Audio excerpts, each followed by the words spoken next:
যুক্তরাষ্ট্রের টেনেসি অঙ্গরাজ্যের একটি বিস্ফোরক কারখানায় বড় ধরনের বিস্ফোরণের ঘটনায় 16 জন নিহত হয়েছেন। স্থানীয় কর্তৃপক্ষ গতকাল শনিবার এ তথ্য দিয়েছে।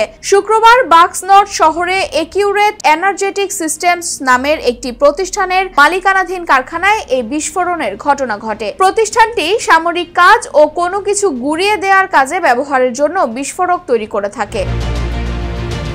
বিভিন্ন সংবাদ প্রতিবেদনে বলা হয়, বিস্ফোরণে ওই কারখানার একটি ভবন পুরোপুরি ধ্বংস হয়ে গেছে। বিস্ফোরণের সময় কয়েক মাইল দূরের বাড়িঘরও কেঁপে উঠেছিল। ধ্বংসাবশেষগুলো উড়ে বিভিন্ন জায়গায় পড়েছে। শুরুতে বিস্ফোরণে 18 জনের মৃত্যু হয়েছে বলে ধারণা করা হয়েছিল। তবে Humphreys county sheriff Chris Davis বলেছেন, মৃত ধরে নেয়া ব্যক্তিদের মধ্যে 2 জন ঘটনাস্থলে ছিলেন না বলে তারা পরে জানতে পেরেছেন। ঘটনাস্থলে ওই 2 ব্যক্তির গাড়ি ও ব্যক্তিগত জিনিসপত্র পাওয়া যাওয়ায় শুরুতে তাদের মৃত হিসেবে ধরে নেওয়া হয়েছিল। Mehjabin Khanam, news 21 international desk.